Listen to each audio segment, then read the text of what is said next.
The lunch rush at McDonald's was always noisy. Laughter, trays clattering, fries sizzling in the background. But that afternoon, something cut through the usual buzz.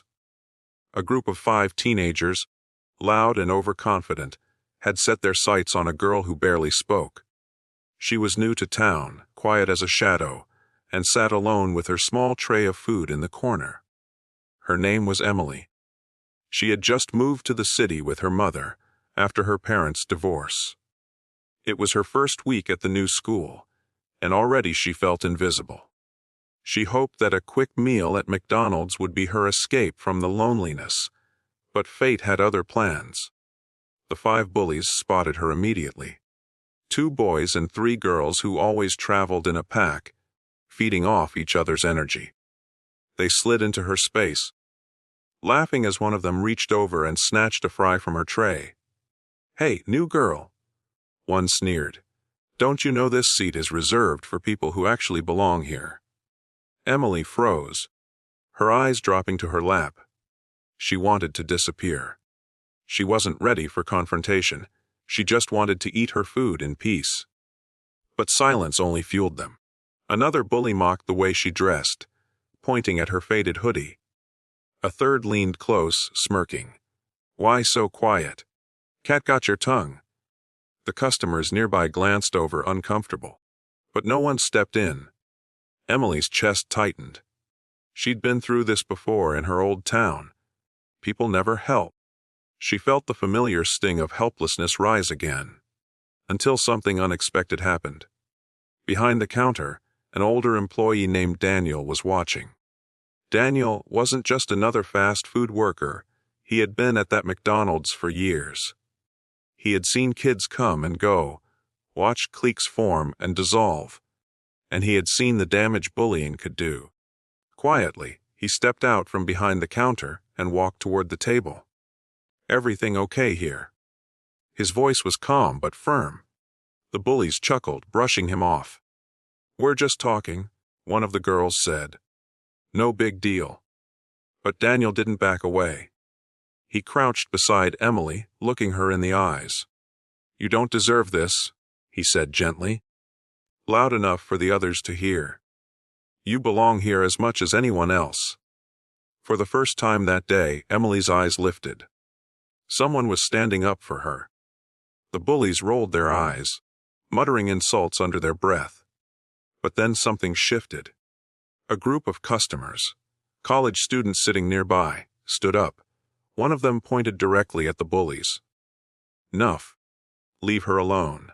Another added, "Yeah, we're sick of this." Suddenly, the bullies weren't in control anymore. The energy flipped. The laughter they fed on died in their throats. People were watching, whispering, even recording on their phones. The pressure mounted until, red-faced and humiliated, they stormed out of the restaurant. Emily sat frozen, stunned by the sudden wave of support. She wasn't used to people taking her side. Tears welled in her eyes, not from the bullies' cruelty, but from the kindness of strangers. Daniel placed a fresh tray in front of her, loaded with fries, nuggets, and a milkshake. "On the house," he said with a warm smile. "Everyone deserves to eat in peace."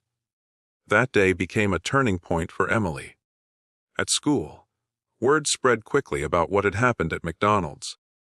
People who had barely noticed her before began to see her differently. A few classmates even approached her, apologizing for not speaking up sooner, and inviting her to sit with them at lunch. The bullies, on the other hand, weren't celebrated anymore. They were whispered about, avoided, even confronted by teachers who had seen the viral video. For the first time, they had to face the weight of their actions. But the real victory wasn't about their regret. It was about Emily's strength. Slowly, she began to open up, finding confidence in small steps. She joined the art club, where she discovered others who shared her passion for drawing. She started speaking in class more often, surprising even herself. Her journey wasn't easy. The challenge of overcoming her fear of people, the scars of being belittled, and the struggle of adjusting to a new life didn't vanish overnight. But with every kind word, with every friend who reached out, Emily built herself up again. Months later, she returned to that same McDonald's with her new friends. As they laughed together over their food, she glanced around and remembered the day she had felt so small. Now, she wasn't alone anymore, and she realized something powerful sometimes. It only takes one voice to inspire many. One act of courage can spark a chain reaction. The bullies had tried to break her, but instead, they had helped reveal her strength, and shown everyone watching that kindness is stronger than cruelty. By the end of that year, Emily wasn't the shy, invisible girl anymore. She was proof that even the quietest voice has power, and that standing together against cruelty can change everything.